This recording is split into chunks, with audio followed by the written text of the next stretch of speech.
7वां अध्याय शकट भंजन और तृणावर्त उद्धार। राजा परीक्षित ने पूछा, प्रभो, सर्वशक्तिमान भगवान श्री हरि अनेकों अवतार धारण करके बहुत से सुंदर एवं सुनने में मधुर लीलाएं करते हैं। वे सभी मेरे हृदय को बहुत प्रिय लगती हैं। उनके श्रवण मात्र से भगवत संबंधी कथा से आरुचि और विविध विषयों की तृष्णा भाग जाती है। मनुष्य का अंतःकरण शीघ्र से शीघ्र शुद्ध हो जाता है। भगवान के चरणों में भक्ति और उनके भक्त जनों से प्रेम भी प्राप्त हो जाता है।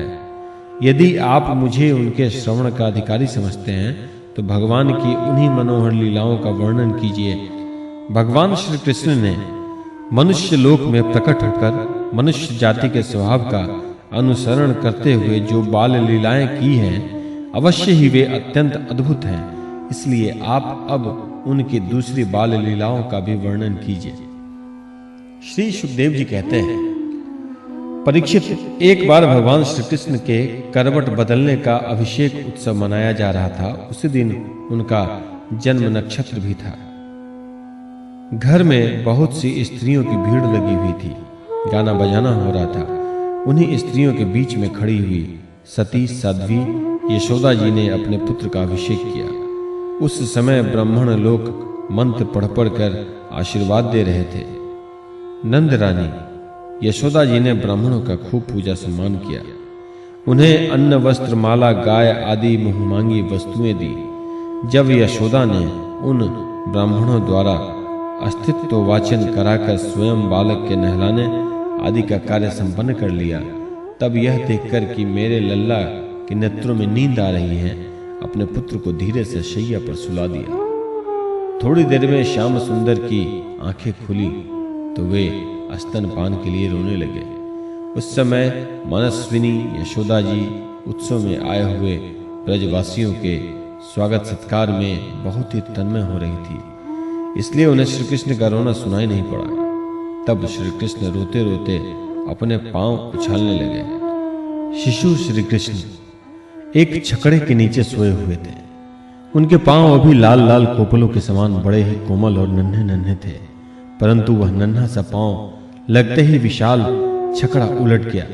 उस छकड़े पर दूध दही आदि अनेक रसों से भरी हुई मटकियां और दूसरे बर्तन रखे हुए थे। वे सब के सब फूट फाट गए और छकड़े के पहिए तथा धुरे अस्त व्यस्त हो गए। उनका जुआ फट गया। करवट बदलने के उत्सव में जितनी भी स्त्रियां आई हुई थी, वे सब और यशोदा, रोहिणी, नंद बाबा और गोपगण इस विचित्र घटना को देखकर व्याकुल हो गए। वे आपस में कहने लगे, अरे यह क्या हो गया? यह छकड़ा अपने आप कैसे उलट गया? वे इसका कोई कारण निश्चित न कर सके। वहां खेलते हुए बालकों ने गोपू और गोपियों से कहा कि इस कृष्ण ने ही रोते रोते अपने पांव की ठोकर से इसे उलट दिया, इसमें कोई संदेह नहीं। परंतु गोपी ने उससे बालकों की बात मानकर उस पर विश्वास नहीं किया। ठीक ही है, वे गोप उस बालक के अनंत बल को नहीं जानते थे। यशोदा जी ने समझा यह किसी ग्रह आदि का उत्पात है। उन्होंने अपने रोते हुए लाडले लाल को गोद में लेकर ब्राह्मणों से वेद मंत्र के द्वारा शांति पाठ कराया और फिर वे उसे स्तन पिलाने लगे। बलवान गोपों ने छकड़े को फिर सीधा कर दिया। उस पर पहले की तरह सारी सामग्री रख दी। ब्राह्मणों ने हवन किया और दही, अक्षत, कुश और जल के द्वारा भगवान और उस छकड़े की पूजा की। जो किसी के गुणों में दोष नहीं निकालते, झूठ नहीं बोलते, दंभ, ईर्ष्या और हिंसा नहीं करते तथा अभिमान से रहित हैं, उन सत्यशील ब्राह्मणों का आशीर्वाद कभी विफल नहीं होता। यह सोचकर नंद बाबा ने बालक को गोद में उठा लिया और ब्राह्मणों से साम, ऋक् और अजुर्वेद के मंत्रों द्वारा संस्कृत एवं पवित्र औषधियों से युक्त जल से अभिषेक कराया। उन्होंने बड़ी एकाग्रता से स्वस्तयन पाठ और हवन कराकर ब्राह्मणों को अति उत्तम अन्न का भोजन कराया। इसके बाद नंद बाबा ने अपने पुत्र की उन्नति और अभिवृद्धि की कामना से ब्राह्मणों को सर्वगुण संपन्न बहुत सी गौएं दी। वे गौवें वस्त्र, पुष्पमाला और सोने के हारों से सजी हुई थी। ब्राह्मणों ने उन्हें आशीर्वाद दिया। यह बात स्पष्ट है कि जो वेदवेत्ता और सदाचारी ब्राह्मण होते हैं उनका आशीर्वाद कभी निष्फल नहीं होता। एक दिन की बात है, सती यशोदा जी अपने प्यारे लल्ला को गोद में लेकर दुला रही थी। सहसा श्री कृष्ण चट्टान के समान भारी बन गए। वे उनका भार न सह सकी। उन्होंने भार से पीड़ित होकर श्री कृष्ण को पृथ्वी पर बैठा दिया। इस नई घटना से वे अत्यंत चकित हो रही थी। इसके बाद उन्होंने भगवान पुरुषोत्तम का स्मरण किया और घर के काम में लग गईं। तृणावर्त नाम का एक दैत्य था। वह कंस का निजी सेवक था। कंस की प्रेरणा से ही वह बवंडर के रूप में गोकुल में आया और बैठे हुए बालक श्री कृष्ण को उड़ाकर आकाश में ले गया। उसने ब्रजरज से सारे गोकुल को ढक दिया और लोगों की देखने की शक्ति हर ली। उसके अत्यंत भयंकर शब्द से दसों दिशाएं कांप उठी थी। सारा ब्रज 2 घड़ी तक रज और तम में ढक गया था। यशोदा जी ने अपने पुत्र को जहां बैठा दिया था वहां जाकर देखा तो श्री कृष्ण वहां थे ही नहीं। उस समय तृणावर्त में बवंडर रूप से इतनी बालू उड़ा रखी थी कि सभी लोग अत्यंत उद्विग्न और बेसुध हो गए थे। उन्हें अपना पराया कुछ भी नहीं सूझ रहा था। उस जोर की आंधी और धूल की वर्षा में अपने पुत्र का पता न पाकर यशोदा को बड़ा शोक हुआ। वे अपने पुत्र की याद करके बहुत ही दीन हो गईं और बछड़े के मर जाने पर गाय की जो दशा होती है वही दशा उनकी हो गई। वे पृथ्वी पर गिर पड़ी। बवंडर के शांत होने पर जब धूल की वर्षा का वेग कम हो गया तब यशोदा जी के रोने का शब्द सुनकर दूसरी गोपियां वहां दौड़ आईं। नंद नंदन श्याम सुंदर श्री कृष्ण को न देखकर उनके हृदय में भी बड़ी संताप हुआ। आंखों से आंसू की धारा बहने लगी। वे फूट फूट कर रोने लगी। इधर तृणावर्त बवंडर रूप से जब भगवान श्री कृष्ण को आकाश में उठा ले गया तब उनके भारी बोझ को न संभाल सकने के कारण उसका वेग शांत हो गया। वह अधिक चल न सका। तृणावर्त अपने से भी भारी होने के कारण श्री कृष्ण को नीलगिरी की चट्टान समझने लगा। उन्होंने उसका गला ऐसा पकड़ा कि उस अद्भुत शिशु को अपने से अलग नहीं कर सका। भगवान ने इतने जोर से उसका गला पकड़ रखा था कि वह असुर निश्चेष्ट हो गया। उसकी आंखें बाहर आ निकली थी, बोलती बंद हो गई थी, प्राण पखेरु उड़ गए थे और बालक श्री कृष्ण के साथ वह ब्रज में गिर पड़ा। वहां जो स्त्रियां इकट्ठी होकर रो रही थी उन्होंने देखा कि वह विकराल दैत्य आकाश से एक चट्टान पर गिर पड़ा है और उसका एक एक अंग चकनाचूर हो गया है। ठीक वैसे ही जैसे भगवान शंकर के बाणों से आहत हो त्रिपुरासुर गिर गिर कर चूर चूर हो गया था। भगवान श्री कृष्ण उसके वक्ष स्थल पर लटक रहे थे। यह देखकर गोपियां विस्मित हो गईं। उन्होंने झटपट वहां जाकर श्री कृष्ण को गोद में ले लिया और लाकर उन्हें माता को दे दिया। बालक मृत्यु के मुख से सकुशल लौट आया। यद्यपि उसे राक्षस आकाश में उठाकर ले गया था फिर भी वह बच गया। इस प्रकार बालक श्री कृष्ण को फिर पाकर यशोदा आदि गोपियों तथा नंद आदि गोपों को अत्यंत आनंद हुआ। वे कहने लगे, अहो, यह तो बड़े आश्चर्य की बात है। देखो तो सही, यह कितनी अद्भुत घटना घट गई है। यह बालक राक्षस के द्वारा मृत्यु के मुख में डाल दिया गया था परंतु फिर जीता जागता आ गया और उस हिंसक दुष्ट को उसके पाप ही खा गए। सच है, साधु पुरुष अपनी समता से ही संपूर्ण भयों से बच जाता है। हमने ऐसा कौन सा तप भगवान की पूजा, प्याऊ, पौसला, कुआं, बावली, बाग बगीचे आदि पूर्त यज्ञ, दान अथवा जीवों की भलाई की थी जिसके फल से हमारा यह बालक मरकर भी अपने स्वजनों को सुखी करने के लिए फिर लौट आया। अवश्य ही यह बड़े सौभाग्य की बात है।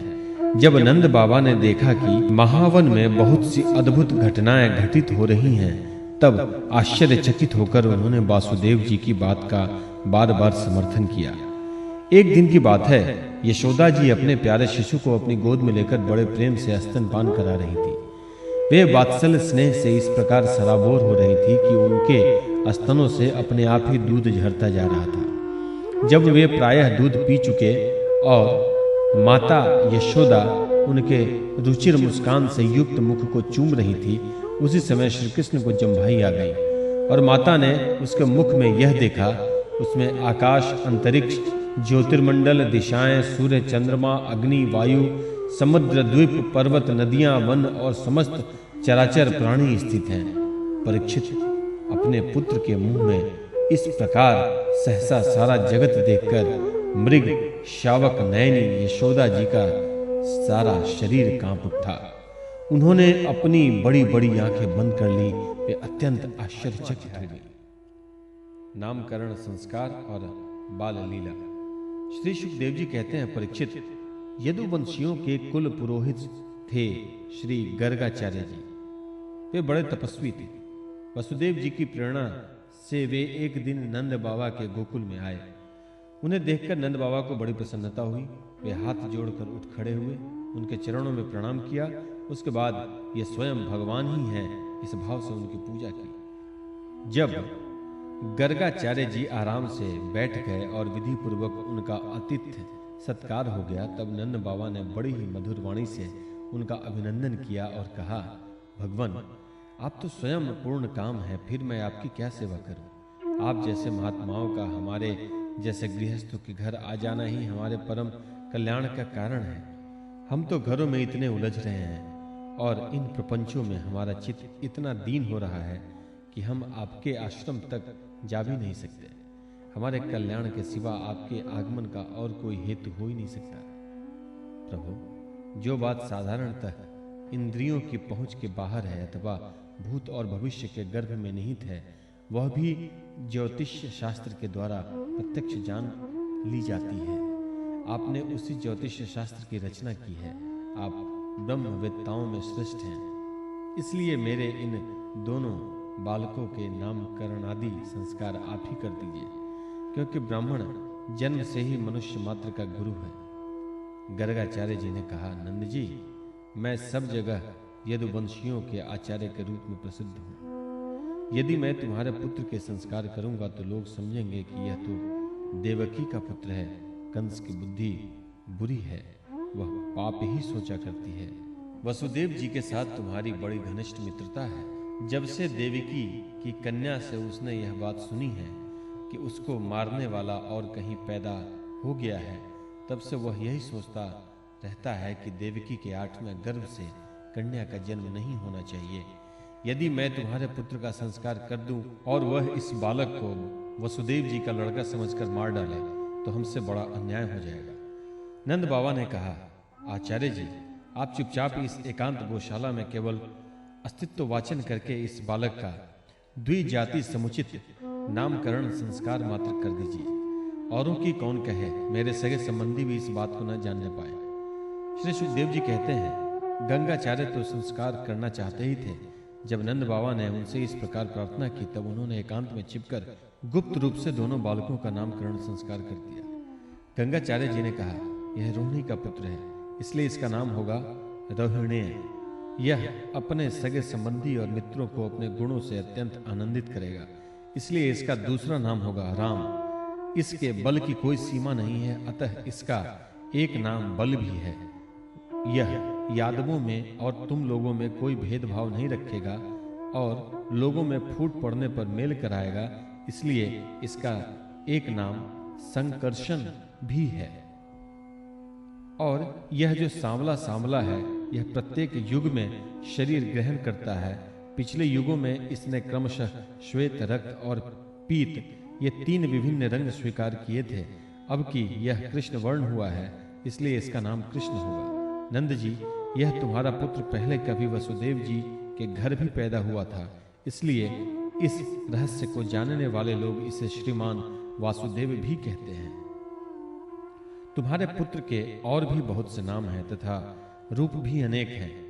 इसके जितने गुण हैं और जितने कर्म हैं, उन सबके अनुसार अलग अलग नाम पड़ जाते हैं। मैं तो उन नामों को जानता हूं, परंतु संसार के साधारण लोग नहीं जानते। यह तुम लोगों का परम कल्याण करेगा। समस्त गोप और गौओं को यह बहुत ही आनंदित करेगा। इसकी सहायता से तुम लोग बड़ी बड़ी विपत्तियों को भी सुगमता से पार कर लोगे। ब्रजराज, पहले युग की बात है, एक बार पृथ्वी में कोई राजा नहीं रह गया था। डाकुओं ने चारों ओर लूट खसोट मचा रखी थी। तब तुम्हारे इसी पुत्र ने सज्जन पुरुषों की रक्षा की और इससे बल पाकर उन लोगों ने लुटेरों पर विजय प्राप्त की। जो मनुष्य तुम्हारे इस सांवले सलोने शिशु से प्रेम करते हैं वे बड़े भाग्यवान हैं। जैसे विष्णु भगवान के कर कमलों की छत्र छाया में रहने वाले देवताओं को असुर नहीं जीत सकते, वैसे ही इससे प्रेम करने वालों को भीतर या बाहर किसी भी प्रकार के शत्रु नहीं जीत सकते। नंद जी, चाहे जिस दृष्टि से देखें, गुण में, संपत्ति और सौंदर्य में, कीर्ति और प्रभाव में तुम्हारा यह बालक साक्षात भगवान नारायण के समान है। तुम बड़ी सावधानी और तत्परता से इसकी रक्षा करो। इस प्रकार नंद बाबा को भली भांति समझाकर आदेश देकर गंगाचार्य जी अपने आश्रम को लौट आए। उनकी बात सुनकर नंद बाबा को बड़ा ही आनंद हुआ। उन्होंने ऐसा समझा कि मेरी सब आशा लालसाएं पूरी हो गई, मैं अब कृतकृत्य हूँ।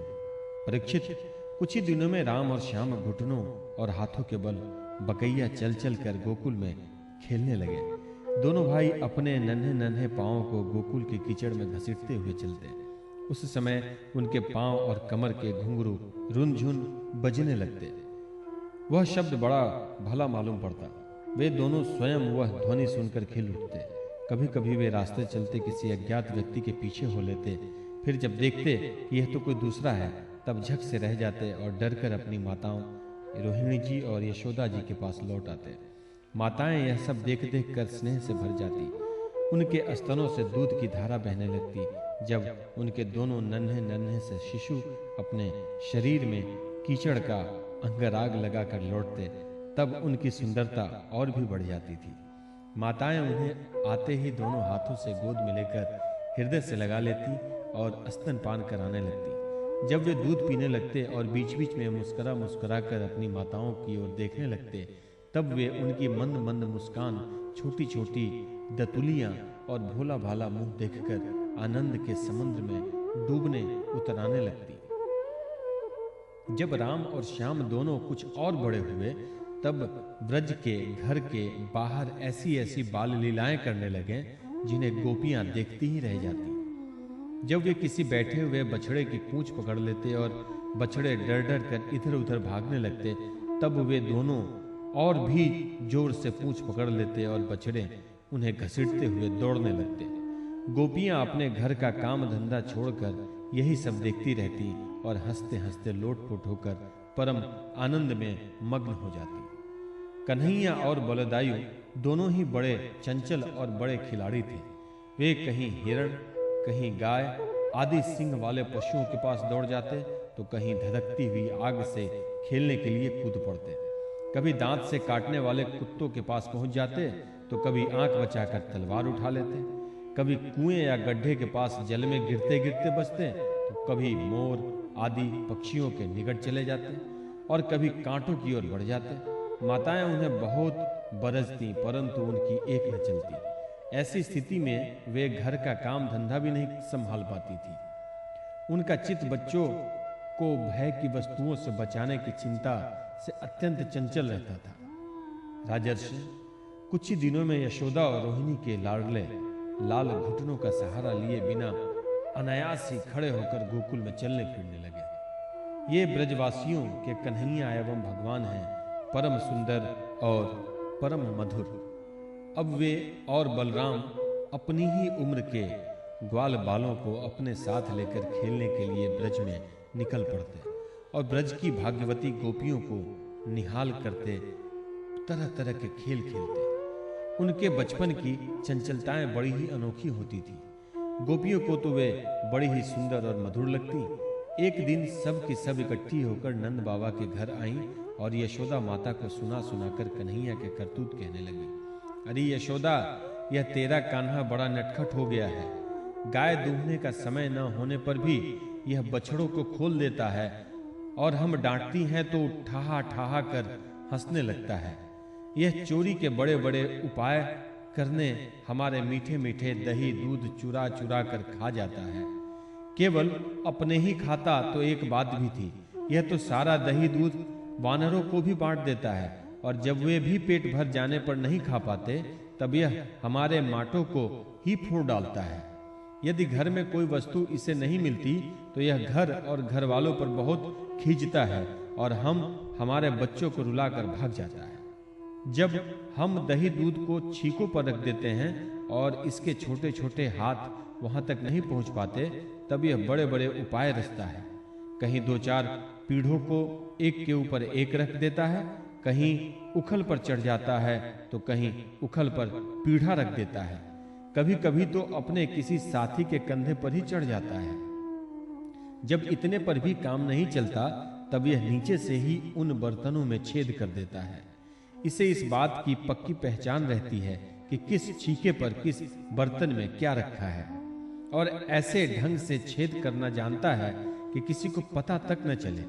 जब हम अपनी वस्तुओं को बहुत अंधेरे में छिपा देती हैं, तब नंदरानी, तुमने जो इसे बहुत से मणिमय आभूषण पहना रखे हैं, उनके प्रकाश से अपने आप ही सब कुछ देख लेता है। इसके शरीर में भी ऐसी ज्योति है कि जिससे इसे सब कुछ दिख जाता है। यह इतना चालाक है कि कब कौन कहाँ रहता है इसका पता रखना है, और जब हम सब घर के काम धंधों में उलझी रहती हैं, तब यह अपना काम बना लेता है। ऐसा करके भी ढिठाई की बातें करता है, उल्टे हमें ही चोर बनाता है और अपने घर का मालिक बन जाता है। इतना ही नहीं, यह हमारे लिपे पुते स्वच्छ घरों में मूत्र आदि भी कर लेता है। तनिक देखो तो इसकी ओर, वहां तो चोरी के अनेकों उपाय करके काम बनाता है, और यहां मालूम हो रहा है मानो पत्थर की मूर्ति खड़ी है। वाह रे भोले भाले साधु। इस प्रकार गोपियां कहती जाती और श्री कृष्ण के भीत चकित नेत्रों से युक्त मुखमंडल को देखती जाती। उनकी यह दशा देखकर नंद रानी यशोदा जी उनके मन का भाव ताड़ लेती और उनके हृदय में स्नेह और आनंद की बाढ़ आ जाती। वे इस प्रकार हंसने लगती कि अपने लाडले कन्हैया को इस बात का उलाहना भी न दे पाती, डांटने की बात तक नहीं सोच पाती। एक दिन बलराम आदि ग्वाल बाल श्री कृष्ण के साथ खेल रहे थे। उन लोगों ने मां यशोदा के पास आकर कहा, मां, कन्हैया ने मिट्टी खाई है। हितैषणी यशोदा ने श्री कृष्ण का हाथ पकड़ लिया। उस समय श्री कृष्ण की आंखें डर के मारे नाच रही थी। यशोदा मैया ने डांटकर कहा, क्यों रे नटखट, तू बहुत ढीठ हो गया है। तूने अकेले में छिपकर मिट्टी क्यों खाई? देख तो तेरे दल के तेरे सखा क्या कह रहे हैं। तेरे बड़े भैया बलदाऊ भी तो उन्हीं की ओर से गवाही दे रहे हैं। भगवान श्री कृष्ण ने कहा, मां, मैंने मिट्टी नहीं खाई, ये सब झूठ बक रहे हैं। यदि तुम इन्हीं की बात सच मानती हो तो मेरा मुंह तुम्हारे सामने ही है, तुम अपनी आंखों से देख लो। यशोदा जी ने कहा, अच्छी बात, यदि ऐसा है तो मुंह खोल। माता के ऐसा कहने पर भगवान श्री कृष्ण ने अपना मुंह खोल दिया। परीक्षित, भगवान श्री कृष्ण का ऐश्वर्य अनंत है। वे केवल लीला के लिए ही मनुष्य के बालक बने हुए हैं।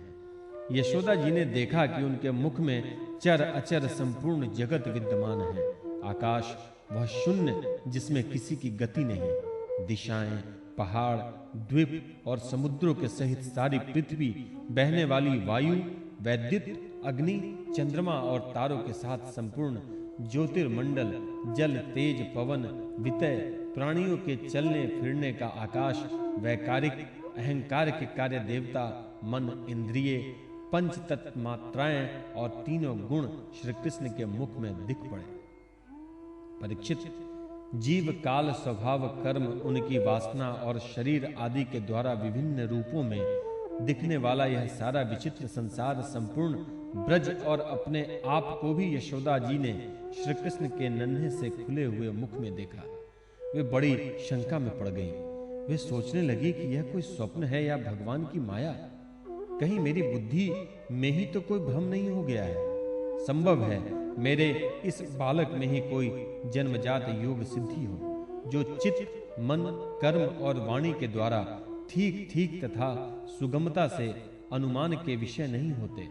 यह सारा विश्व जिनके आश्रित हैं, जो इसके प्रेरक हैं और जिसकी सत्ताएं से इसकी प्रतीति होती है, उनका स्वरूप सर्वथा अचिंत्य है। उन प्रभु को मैं प्रणाम करती हूँ। यह मैं हूँ और ये मेरे पति तथा यह मेरा लड़का है। साथ ही मैं व्रजराज की समस्त संपत्तियों की स्वामिनी धर्म पत्नी हूँ। ये गोपियां, गोप और गोधन मेरे अधीन हैं, जिनकी माया से मुझे इस प्रकार की कुमति घेरे हुए है वे भगवान ही मेरे एकमात्र आश्रय हैं। मैं उन्हीं की शरण में हूं। जब इस प्रकार यशोदा माता श्री कृष्ण का तत्व समझ गईं, तब सर्वशक्तिमान सर्वव्यापक प्रभु ने अपनी पुत्र स्नेहमयी वैष्णवी योग माया का उनके हृदय में संचार कर दिया। यशोदा जी को तुरंत वह घटना भूल गई। उन्होंने अपने दुलारे लाल को गोद में उठा लिया। जैसे पहले उनके हृदय में प्रेम का समुद्र उमड़ता रहता था, वैसे ही फिर उमड़ने लगा। सारे वेद, उपनिषद, सांख्य, योग और भक्तजन जिनके महात्म्य का गीत गाते गाते अघाते नहीं, उन्हीं भगवान को यशोदा जी अपना पुत्र मानती थी। राजा परीक्षित ने पूछा, भगवान, नंद बाबा ने ऐसा कौन सा बहुत बड़ा मंगलमय साधन किया था, और परम भाग्यवती यशोदा जी ने भी ऐसी कौन सी तपस्या की थी जिसके कारण स्वयं भगवान ने अपने श्रीमुख से उनका स्तनपान किया? भगवान श्री कृष्ण की वे बाल लीलाएं जो वे अपने ऐश्वर्य और महत्ता आदि को छिपाकर ग्वाल बालों में करते हैं, इतनी पवित्र हैं कि उनका श्रवण कीर्तन करने वाले लोगों के भी सारे ताप पाप शांत हो जाते हैं। त्रिकालदर्शी ज्ञानी पुरुष आज भी उनका गान करते रहते हैं।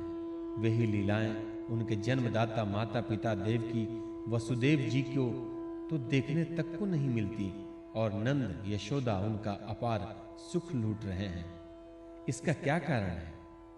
श्री सुखदेव जी ने कहा, परीक्षित, नंद बाबा पुनर्जन्म में एक श्रेष्ठ वसु थे। उनका नाम था द्रोण और उनकी पत्नी का नाम धरा। उन्होंने ब्रह्मा जी के आदेशों का पालन करने की इच्छा से उनसे कहा, भगवान, जब हम पृथ्वी पर जन्म लें तब जगदीश्वर भगवान श्री कृष्ण में हमारी अनन्य प्रेममयी भक्ति हो, जिस भक्ति के द्वारा संसार में लोग अनायास ही दुर्गतियों को पार कर जाते हैं। ब्रह्मा जी ने कहा, ऐसा ही होगा। वे ही परम यशस्वी भगवन्मय द्रोण व्रज में पैदा हुए और उनका नाम हुआ नंद, और वे ही धरा इस जन्म में यशोदा के नाम से उनकी पत्नी हुई। परीक्षित, अब इस जन्म में जन्म मृत्यु के चक्र से छुड़ाने वाले भगवान उनके पुत्र हुए, और समस्त गोप गोपियों की अपेक्षा इन पति पत्नी नंद और यशोदा जी का उनके प्रति अत्यंत प्रेम हुआ। ब्रह्मा जी की बात सत्य करने के लिए भगवान श्री कृष्ण बलराम जी के साथ ब्रज में रहकर समस्त ब्रजवासियों को अपनी बाल लीला से अध्याय करने लगे। श्री कृष्ण का उखल से बांधा जाना। श्री शुकदेव जी कहते हैं, परीक्षित, एक समय की बात है, नंद रानी यशोदा जी ने घर की दासियों को तो दूसरे कामों में लगा दिया और स्वयं अपने लाला को मक्खन खिलाने के लिए दही मथने लगी। मैंने तुमसे अब तक भगवान की जिन जिन बाल लीलाओं का वर्णन किया है, दधी मंथन के समय वे उन सब का स्मरण करती और गाती भी जाती थी। वे अपने स्थूल कटिभाग में सूत से बांधकर रेशमी लहंगा पहने हुई थी। उनके स्तनों में से पुत्र स्नेह की अधिकता से दूध चूता जा रहा था और वे कांप भी रहे थे। नेति खींचते रहने से बाहें कुछ थक गई थी। हाथों के कंगन और कानों के कर्णफूल हिल रहे थे। मुख पर पसीने की बूंदें झलक रही थी। चोटी में गुथे हुए मालती के सुंदर पुष्प गिरते जा रहे थे। सुंदर भौं वाली यशोदा इस प्रकार दही मथ रही थी। उसी समय भगवान श्री कृष्ण स्तन पीने के लिए दही मथती हुई अपनी माता के पास आए। उन्होंने अपनी माता के हृदय में प्रेम और आनंद को और भी बढ़ाते हुए दही की मथानी पकड़ ली और उन्हें मथने से रोक दिया। श्री कृष्ण माता यशोदा की गोद में चढ़ गए। वात्सल्य स्नेह की अधिकता से उनके स्तनों से दूध तो स्वयं ही झड़ ही रहा था। वे उन्हें पिलाने लगी और मंद मंद मुस्कान से युक्त उनका मुख देखने लगी। इतने में ही दूसरी ओर अंगीठी पर रखे हुए दूध में उफान आया। उसे देखकर यशोदा जी उन्हें अतृप्त ही छोड़कर जल्दी से दूध उतारने के लिए चली गई। इससे श्री कृष्ण को कुछ क्रोध आ गया। उनके लाल लाल होठ फड़फड़ाने लगे। उन्हें दांतों से दबाकर श्री कृष्ण ने पास ही पड़े हुए लोटे से दही का मटका फोड़ फाड़ डाला। बनावटी आंसू आंखों में भर लिए और दूसरे घर में जाकर अकेले में बाकी माखन खाने लगे। यशोदा जी औंटे हुए दूध को उतारकर फिर मथने के घर में चली आईं। वहां देखती हैं तो दही का मटका कमोरा टुकड़े टुकड़े हो गया है। वे समझ गईं कि यह सब मेरे लाला की ही करतूत है। साथ ही उन्हें वहां न देखकर यशोदा माता हंसने लगी। इधर उधर ढूंढने पर पता चला कि श्री कृष्ण एक उल्टे हुए उखल पर खड़े हैं और छीके पर का माखन ले लेकर बंदरों को खूब लुटा रहे हैं। उन्हें यह भी डर है कि कहीं मेरी चोरी खुल न जाए, इसलिए चौकन्ने होकर चारों ओर ताकते जाते हैं। यह देखकर यशोदा रानी पीछे से धीरे धीरे उनके पास जा पहुंची। जब श्री कृष्ण ने देखा कि मेरी माँ हाथ में छड़ी लिए मेरी ओर ही आ रही हैं, तब झट से ओखली पर से कूद पड़े और डरे हुए की भांति भागे। परीक्षित, बड़े बड़े योगी तपस्या के द्वारा अपने मन को अत्यंत सूक्ष्म और शुद्ध बनाकर भी जिनमें प्रवेश नहीं करा पाने की बात तो दूर रही, उन्हीं भगवान के पीछे पीछे उन्हें पकड़ने के लिए यशोदा जी दौड़ी।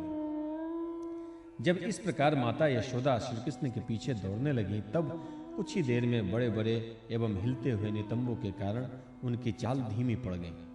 वेग से दौड़ने के कारण चोटी की गांठ ढीली पड़ गई। वे ज्यों-ज्यों आगे बढ़ती, पीछे पीछे चोटी में गुथे हुए फूल गिरते जाते। इस प्रकार सुंदरी यशोदा ज्यों-ज्यों करके उन्हें पकड़ सकी। श्री कृष्ण का हाथ पकड़कर वे उन्हें डराने धमकाने लगे। उस समय श्री कृष्ण की झांकी बड़ी विलक्षण हो रही थी। अपराध तो किया ही था, इसलिए रुलाई रोकने पर भी न रुकती थी। हाथों से आंखें मल रहे थे, इसलिए मुंह पर काजल की स्याही फैल गई थी। पिटने के भय से आंखें ऊपर की ओर उठ गई थी। उनसे व्याकुलता सूचित हो रही थी। जब यशोदा जी ने देखा कि लल्ला बहुत डर गया है, तब उनके हृदय में वात्सल्य स्नेह उमड़ पड़ा। उन्होंने छड़ी फेंक दी। इसके बाद सोचा कि इसको एक बार रस्सी से बांध देना चाहिए, नहीं तो यह कहीं भी भाग जाएगा। परीक्षित, सच पूछूं तो यशोदा मैया को अपने बालक के ऐश्वर्य का पता न था, जिसमें न बाहर है न भीतर, न आदि है और न अंत। जो जगत के पहले भी थे, बाद में भी रहेंगे। इस जगत के भीतर तो है ही, बाहरी रूपों में भी है, और तो क्या जगत के रूप में भी स्वयं वही हैं। यही नहीं, वे समस्त इंद्रियों से परे और अव्यक्त हैं। उन्हीं भगवान को मनुष्य का सारूप धारण करने के कारण पुत्र समझकर यशोदा रानी रस्सी से उखल में ठीक वैसे ही बांध देती हैं जैसे कोई साधारण सा बालक। जब माता यशोदा अपने उद्यमी और नटखट लड़के को रस्सी से बांधने लगी, तब वह 2 अंगुल छोटी पड़ गई। तब उन्होंने दूसरी रस्सी लाकर उसमें जोड़ी। जब वह भी छोटी पड़ गई, तब उसके साथ और जोड़ी। इस प्रकार वे ज्यों-ज्यों रस्सी लाती और जोड़ती गईं, त्यों-त्यों जुड़ने पर भी वे सब 2-2 अंगुल छोटी पड़ती गईं। यशोदा रानी ने घर की सारी रस्सियां जोड़ डाली, फिर भी वे भगवान श्री कृष्ण को न बांध सकी। उनकी असफलता पर देखने वाली गोपियां मुस्कुराने लगी और वे स्वयं भी मुस्कुराती हुई आश्चर्यचकित हो गई। भगवान श्री कृष्ण ने देखा कि मेरी माँ का शरीर पसीने से लथपथ हो गया है, चोटी में गुथी हुई मालाएं गिर गई हैं और वे बहुत थक भी गई हैं। तब कृपा करके वे स्वयं ही अपनी माँ के बंधन में बंध गए। परीक्षित, भगवान श्री कृष्ण परम स्वतंत्र हैं। ब्रह्मा, इंद्र आदि के साथ वह संपूर्ण जगत उनके वश में है। फिर भी इस प्रकार बंधकर उन्होंने संसार को यह बात दिखला दी कि मैं अपने प्रेमी भक्तों के वश में हूं। ग्वालिनी यशोदा ने मुक्तिदाता मुकुंद से जो कुछ अनिवर्चनीय कृपा प्रसाद प्राप्त किया, वह प्रसाद ब्रह्मा पुत्र होने पर भी, शंकर आत्मा होने पर भी और वक्ष स्थल पर विराजमान लक्ष्मी अर्धांगिनी होने पर भी न पा सके। यह गोपिका नंदन भगवान अनन्य प्रेमी भक्तों के लिए जितने सुलभ हैं, उतने देहाभिमानी, कर्मकांडी एवं तपस्वियों को अपने स्वरूपभूत ज्ञानियों के लिए भी नहीं है। इसके बाद नंद रानी यशोदा जी तो घर के काम धंधों में उलझ गईं और उखल में बंधे हुए भगवान श्याम सुंदर ने उन दोनों अर्जुन वृक्षों को मुक्ति देने की सोची, जो पहले यक्षराज कुबेर के पुत्र थे। इनके नाम थे नलकुबर और मणिग्रीव। उनके पास धन, सौंदर्य और ऐश्वर्य की पूर्णता थी। इनका घमंड देखकर ही देवर्षि नारद ने इन्हें शाप दे दिया था और ये वृक्ष हो गए थे।